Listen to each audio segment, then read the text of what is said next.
Does Megan want to hear about the Game of Thrones analysis? She probably doesn't, but we're going to talk about it anyway. All right. So let me just give you. So I don't remember everything, hmm um, I but just finished. right, yeah. And you watched, but you also watched it in such a way that you just went from episode to episode, right? Yeah, yeah, basically. Yeah. So I watched. Okay. So I was watching it when it was coming out, and I would watch every episode at least 3 times in between, in the week, in the days in between when they Okay. came out. Sunday to so they would come out Sunday night, watch hmm it Sunday night, probably watch it again right away, and hmm then watch it again sometime later that week. So I know Game of Thrones really Interesting. well, Okay. No, really that's well. I was that's the way to obsessed do with it. it. Three I times is was the charm, honestly. Well, it's because it was a masterpiece, or it was on its way to becoming a masterpiece. Now, Right.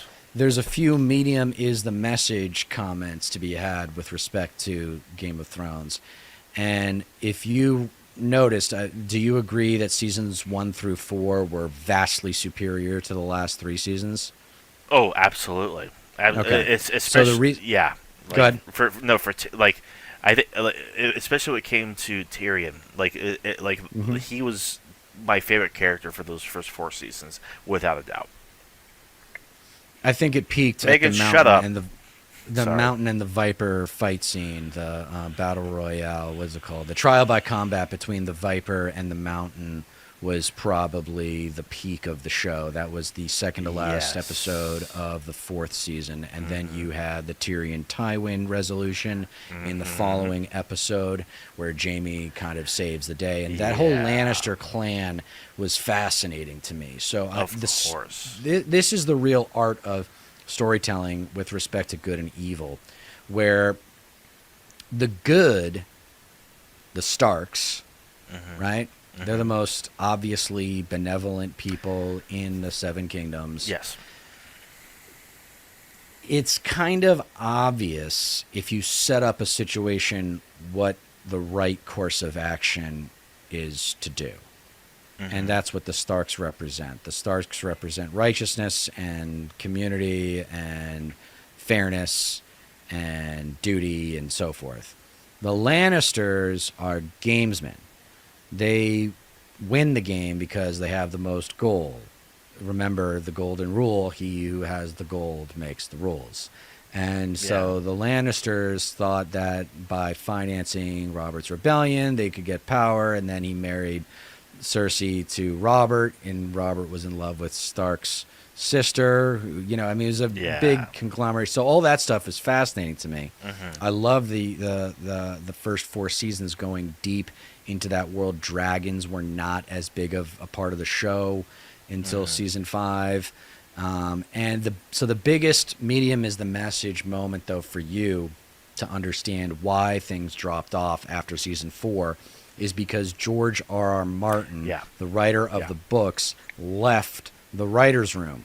Yeah. So then you had the double D's, D.B. Wise and David Benioff, writing for that show without the guidance of the Godfather of the world, the God of the world, Yeah. the creator of that world. From what I understand, the books weren't finished. So like the books basically ended Yeah, off that like was in season season 7, 5. though. That was like season 6 and 6. Exactly. Like Yes, it five started to or overstep. 6. It started to overstep in season 6 and 7. From what I So, but the understand, other, like go ahead. George R. R. Martin like gave, I guess, guidance on where like he wanted the story The to big, go yeah, for the rest of the show, yeah, but didn't actually write the source material for yeah. them He to still go hasn't off written it. He of. still hasn't. He still hasn't I, th- written the I, th- Winds of Winter. No, right? Yeah, he still has a lot more to write. I think he just finally put out a book a year ago.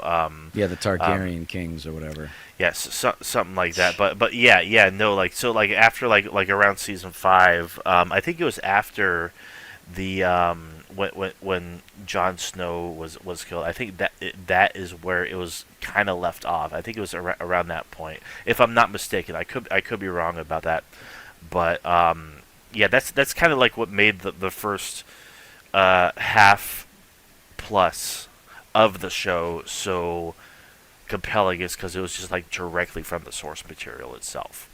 Yeah, it was. Yeah. And adaptations are fantastic in the right hands because a lot of the details of the characters have been fleshed out, and your intuition, if you just thought about it for 5 minutes, would make you realize that you can only extract maybe 20-30% of what's in the books onto the screen because you simply just do not have that much time.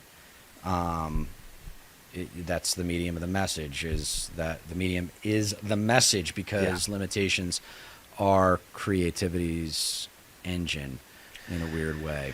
So For real though. The other medium is the message moment happened later in the series, the last season, when the Double D's, the writers, got a Star Wars trilogy. They were hired by Disney Star Wars to write the Knights of the Old Republic trilogy, and then were distracted by that clearly in their writing of season 7. Because as I recall, seasons 1 through 4 were pretty close to perfect. Season 5 sucked. Season 6 was acceptable because it had the Battle of the Bastards, and the Light of the Seven. Yes, And I then thought those were really good arcs. Yeah, those were amazing. And then season 7 was an abomination because the Double D's just were not hungry artists anymore, and they got lazy. I don't remember much about season 7. I don't remember disliking it, but I can't tell you what exactly happened. Well, for example, there was also just a lot of problems with continuity, like the night battle against the army of the dead. Long night. Yeah. The long night, right? The Dothraki with their flaming swords or whatever run right into the army and get swallowed up. And then in the last episode of that season, which I don't know if it was the next one or the two after that, I can't remember, but the Bells, the Dothraki are seen protecting Daenerys as if they all didn't die. And even in the commentary, the post-episode commentary, one of the writers, I think it was David Benioff, said that we are witnessing the destruction of the Dothraki. And then they show up in the last episode of the series. Yeah. It's so stupid. It doesn't it's just insulting. Now you mentioned it. That doesn't fucking make sense at all. It doesn't. And another thing too, I'm glad that you even brought that up, because it's like, okay, so in the last episode, when, spoiler alert, fucking whoever's watching this is like, fucking, like, I hope you've seen the show, or just don't even care, but like, after Jon Snow kills Daenerys, we just jump ahead, and like a council of the kingdoms comes together and be like, oh, who's going to be the next leader or whatever, and it's just like Daenerys was seen talking to her armies. Like, you have Grey Worm there, who represents the Unsullied, but like, we saw the Dothraki there. Are they not going to take vengeance for their queen? Because we've seen how they are throughout the entire series. It's so, like, they were just completely just tossed to the wayside after Daenerys was killed. So it's like, that didn't really sit right with me, honestly. Well, I was Dothraki commenting on your chat last night about how no one finds Jon to be their favorite character by the end, and yet he is kind of the engine for the first 4 seasons. Him getting killed and then crossing over in to be with the wildlings and live amongst them, not so different from like my ancestor Tom Savage, who went to go live with the Native Americans so that he could speak their language and learn their customs, and then he negotiated commerce between the settlers and the Native Americans. And in Jon Snow's journey, he unites the wildlings with the Night's Watch, and then everybody else south of there in the Kingdom of the North to battle and save the 7 kingdoms from the army of the dead. Right. So that was kind of the most important through line for the entire series. Yeah, that was probably like the biggest thing of season 7 that I actually really truly appreciated and thought was really cool. It's just like yeah, okay, Jon Snow is brought back to life. He's getting all these people from the north together to like understand like, hey, we have a common enemy that we all need to fight. We need to convince the rest of the Seven Kingdoms to join us. And Right. I thought, you know, that's not a bad fucking plot line. Like it was of course like dragged out, but like it's kind of funny like how dragged out season 7 was, and like unmemorable it was compared to how rushed the final season 8 was. I think the Long Night could have easily been a couple of episodes. I mean, like almost It every should have been a season. season finale. It should have been the season finale of season 7, and then Sure, season 8 should have been all about Daenerys' psychosis. That's the thing that sure. happens at the end, is you don't believe that Daenerys would do that. I Right? You mean, don't believe she would torch King's Landing simply because she feels left out by the fraternity of the North. That's kind of kicking ass and taking over the Seven Kingdoms at that point because they saved the day on the Long Night. I'm Like not. there wouldn't be that resentment. I Well, don't buy that justification for her insanity. that I am kind of conflicted about that because from the way I look at it, I think from the very beginning, Daenerys was, as my a friend of mine puts it, a ticking time bomb. From the very beginning, she was brought up for like the Targaryens. They're the most notorious family, the most notorious clan in Westeros.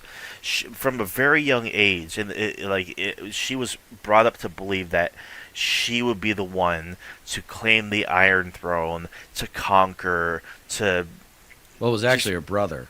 no, of Remember? course, but like he's the one that like fucking like it has that, yeah, it was supposed to be him, and then when it was left to her, it's like like I think what Varys or Targaryen said, no Tyrion said when when a Targaryen is born, the gods flip a coin. So like Right. it's either they're fine or Or they're they're going. insane. Yes, yes, and like for the whole series, you can tell Daenerys was on that cusp.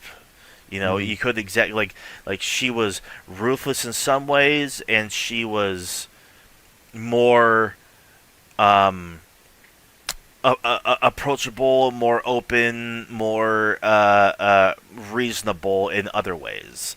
Hmm. So it's like I think like ending it like that does kind of check out for her character in a way because like Yeah, it could have it, worked, but it wasn't earned. There wasn't enough time. They didn't right, spend enough time yeah, on it. they should have. Like the fundamental Yeah, result could have worked, but it it could didn't have. because of the execution. Yeah, it was definitely it was definitely rust. I do because ultimately I do think it did play out naturally. Like okay, King's Landing surrenders.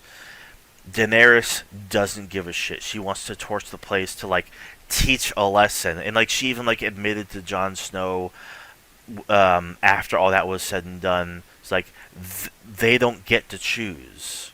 They don't get to choose. It's like, oh, so you just think you think you're the good guy, and you don't care who gets in your way. You need to teach a lesson by instilling fear, and something that a lot of people leave out about it is like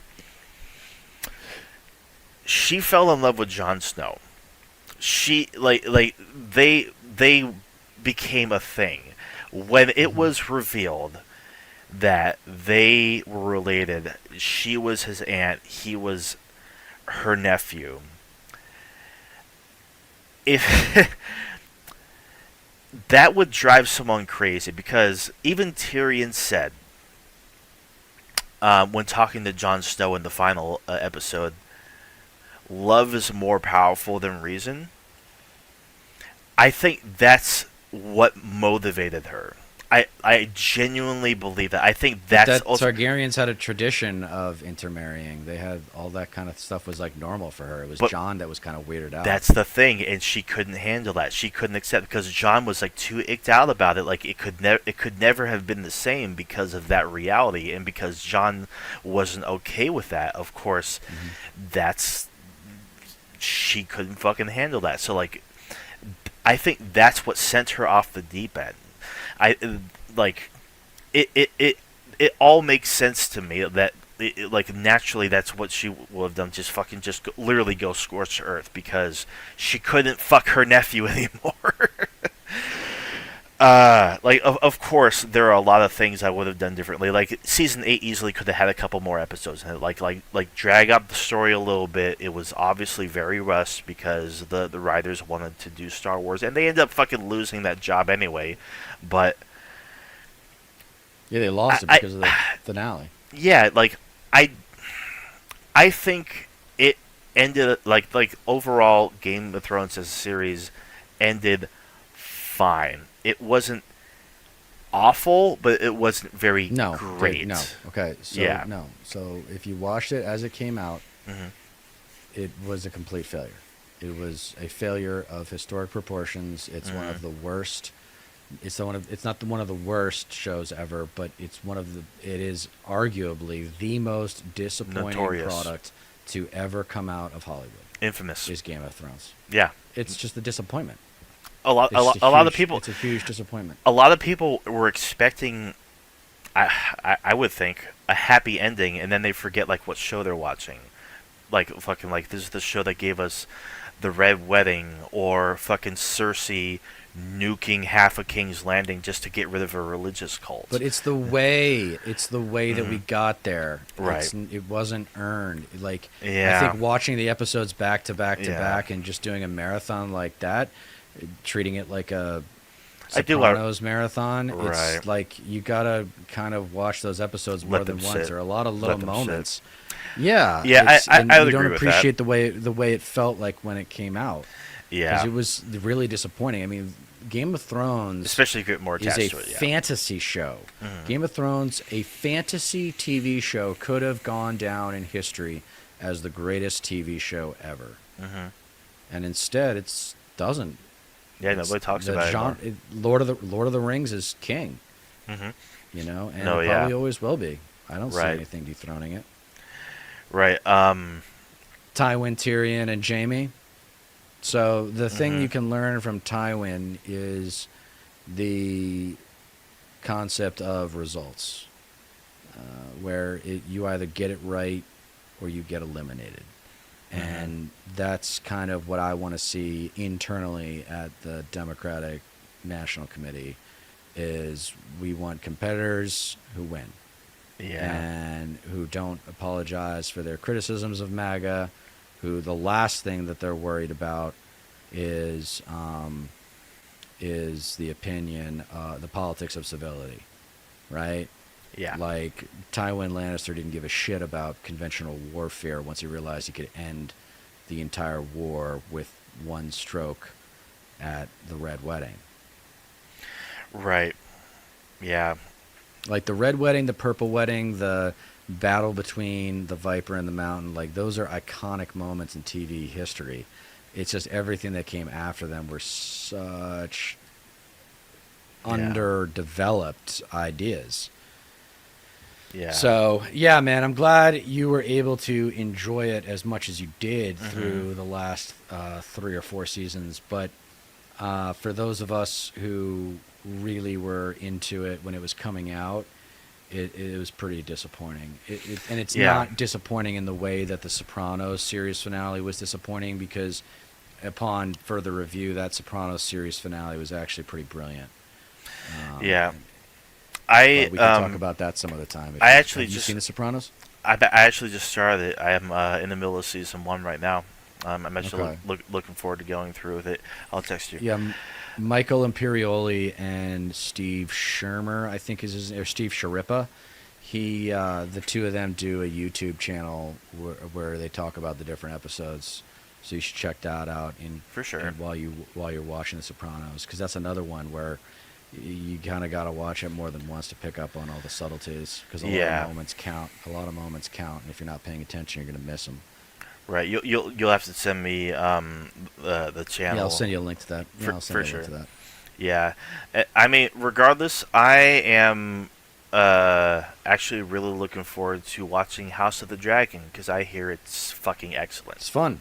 Yeah. Yeah, it's fun. Yeah, it's a different kind of Game of Thrones, and it's cool. There's some cool use of dragons, and It seems like they've got a good writing team. They got great actors. HBO never lacks for great actors. They always get the best actors. Yeah. But it's just the House of the Dragon can't help but remind you of the failure that was Game of Thrones. Sure. And Hopefully with and time that it gets so good and culturally significant that like it makes up for it in a way.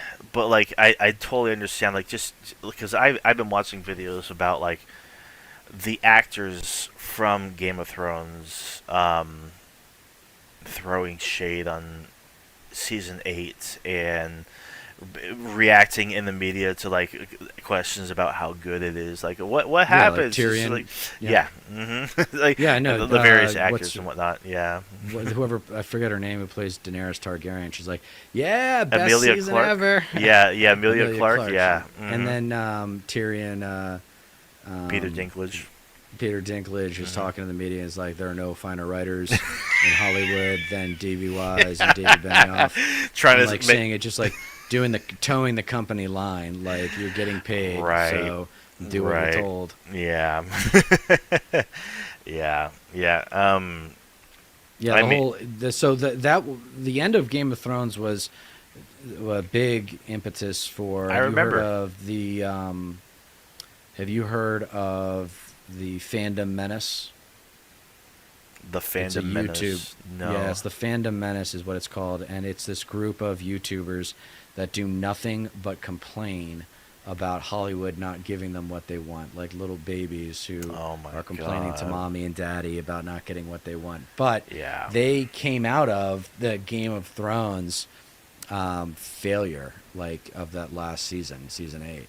Oh yeah. Where a lot of people would go, and this guy, one guy, Nerdrotic, that I watched, and then he's connected with a bunch of other guys, but they're just these angry people that have creative dispositions but don't have the balls to create anything, so they just judge the creativity of others.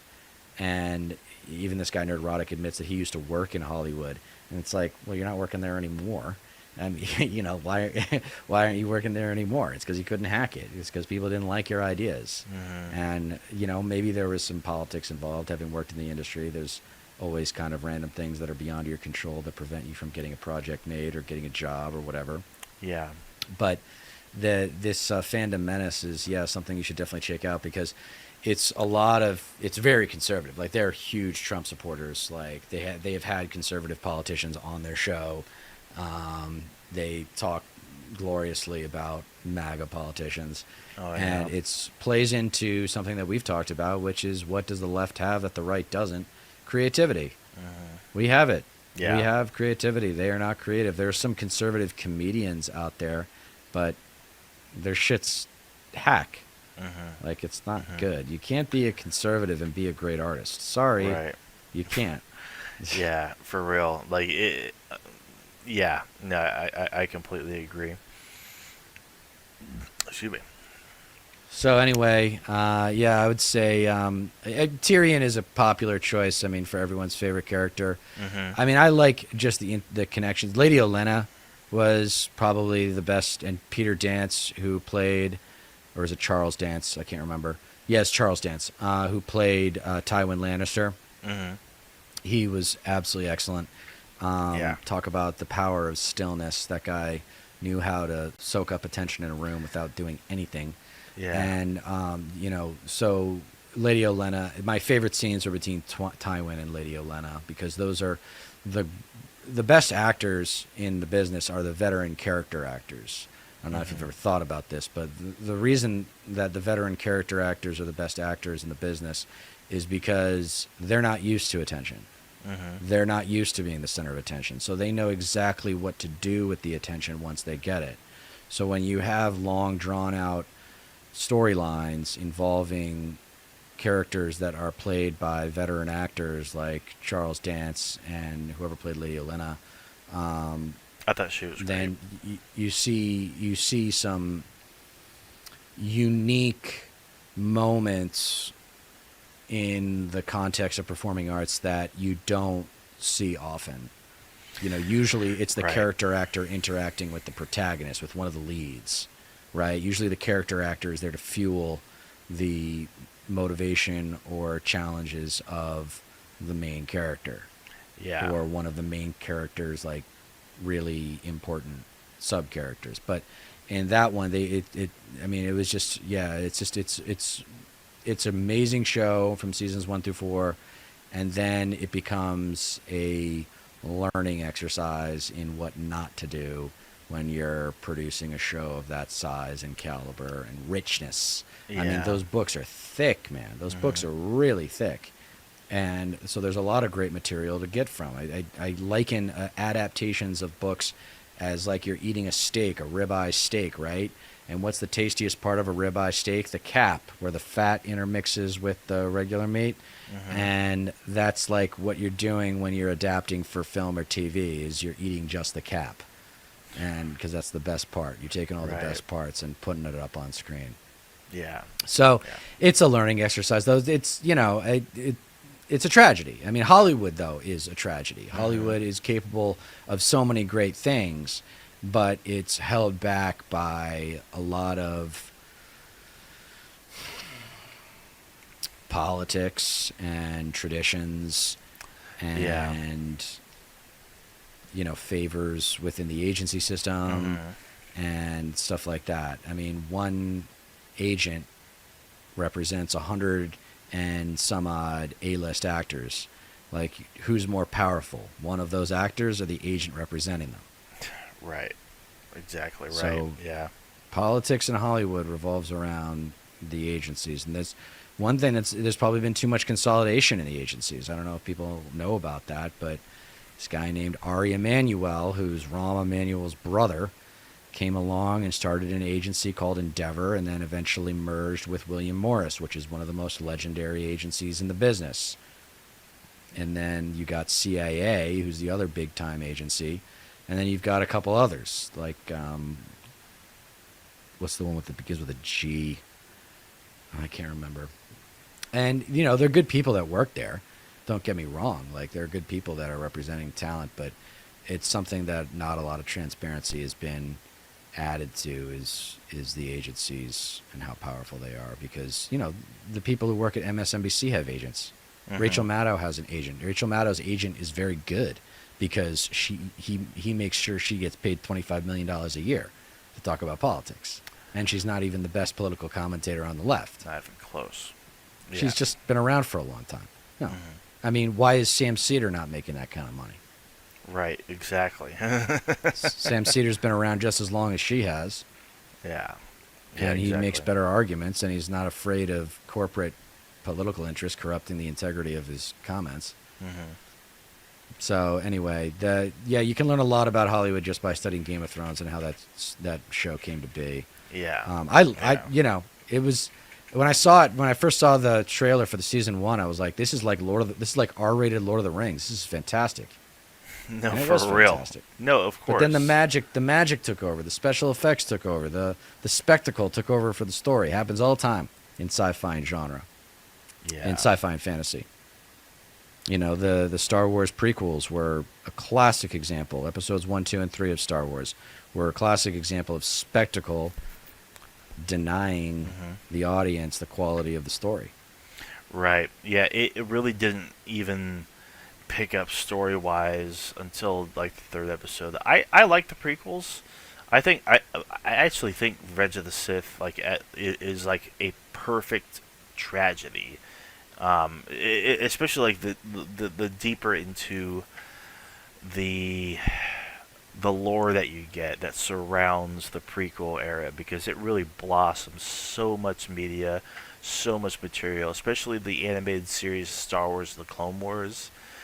Like it's like genuinely like a great show. Like, it's a kids show, obviously, but like especially like the deeper it goes on, like the nuances, like the stories, the character arcs between, because it takes place between episodes 2 and 3.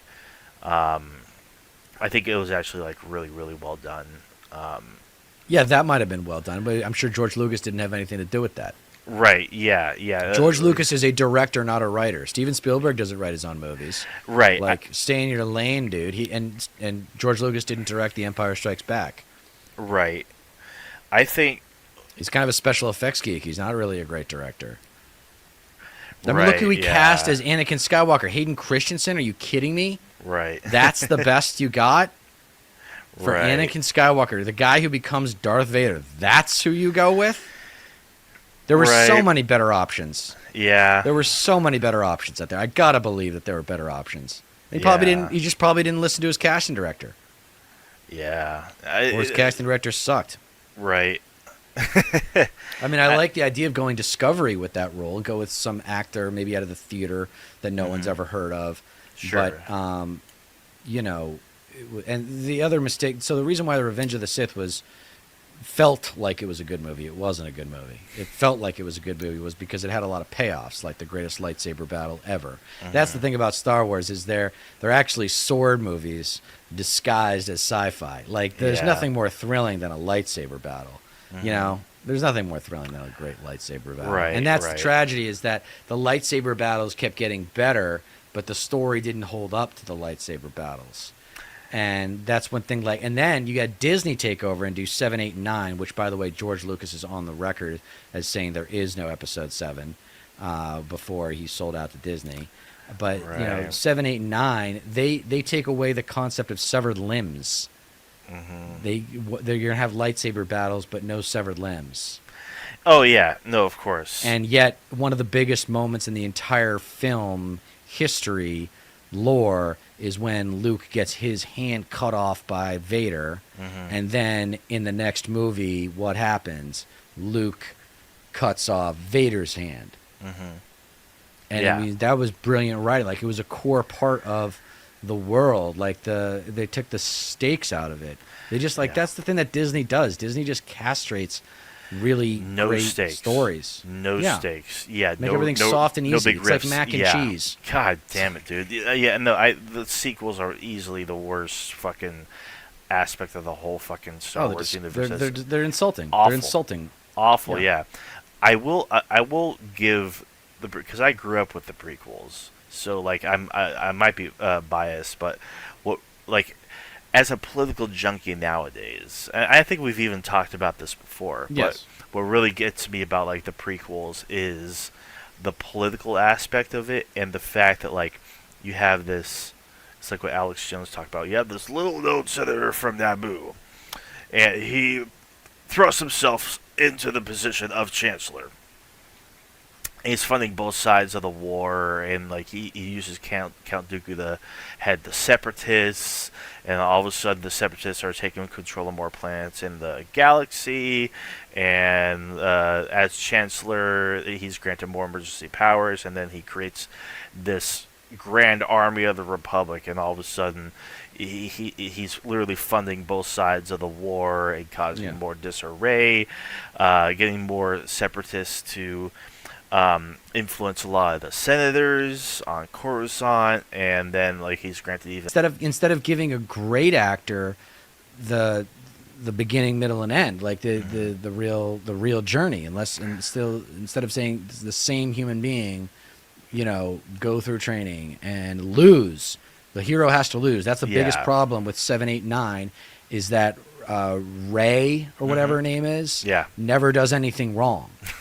she never like Yeah. never really loses. Yeah, yeah. I mean, with it was definitely better done with Luke Skywalker, without a doubt. I mean, you do have Anakin's clear shortcomings mentally, and you know, like in Episode 2, where he kills off the entire camp that enslaved his mom, Yes.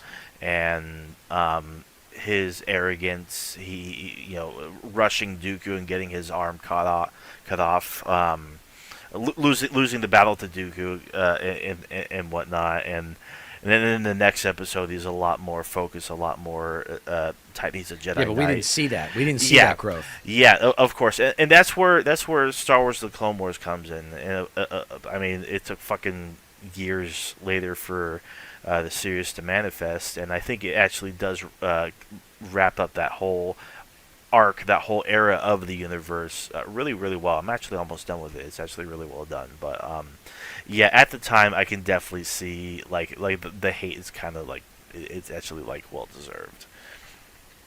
Yeah, I mean, Star Wars always suffered from market forces, where in Return of the Jedi, they have the Ewoks, right? Yeah, Yeah. the cute little Uh huh. things that every mother wanted to buy one for their kid. I mean, Yeah. the third one is always the weakest one. It's always like storytelling has been kind of crystallized in Mhm. that the real creative challenge for any good story is to have your lead character have something wrong with them, either something that was done to them or some sort of internal flaw that they are forced to address by going through the circumstances of the story. And that story should culminate in the hero's journey through hell. Mhm. It's the journey through hell, not the journey to hell and then back the way you came. You go through hell and you come out a different person. Like the best example that I give when I'm talking about storytelling archetypes is Inception with Leo DiCaprio, Mhm. directed by Chris Nolan, came out Mhm. in 2010. Yeah. And that internal flaw that I mean, spoiler alert. Did you see the movie? Long time ago. Okay, so the internal flaw, though, you probably remember, is that he is psychologically responsible for his wife's suicide. He messed with her brain so much that she ended up believing that this reality, this real world, is not the real world, and she throws herself off a building and dies. Mhm. And he has to live with that guilt. He has to leave the country. It completely destroys his life, right? Right. And then in the circumstances of the over the course of the movie, the culmination is he has to go down to that fourth level, right? Where Uh-huh. everything's raw, underdeveloped Yeah. thoughts, Yeah. and Yeah. where he meets and has that important conversation with his dead wife. Mhm. And that is Leo's character in hell, Mhm. dealing with his unresolved issues. So that's really like storytelling is not actually all that complicated in terms of what No. makes a good story, but based on the formula that I just described, you might reason yourself that the real art of storytelling has evolved into characters, Mhm. right? Yeah. Tony Soprano, Walter White, Don Draper. Mhm. You know, these big stories you can pull them off if you have a disciplined writing team. But Game of Thrones is an example of someone needed to come into that writer's room after George left. They Yeah. needed a third voice. It was too much for two guys to handle. You needed a third voice Yeah. in that writer's room. Yeah. No, I mean, I completely agree with that. Yeah.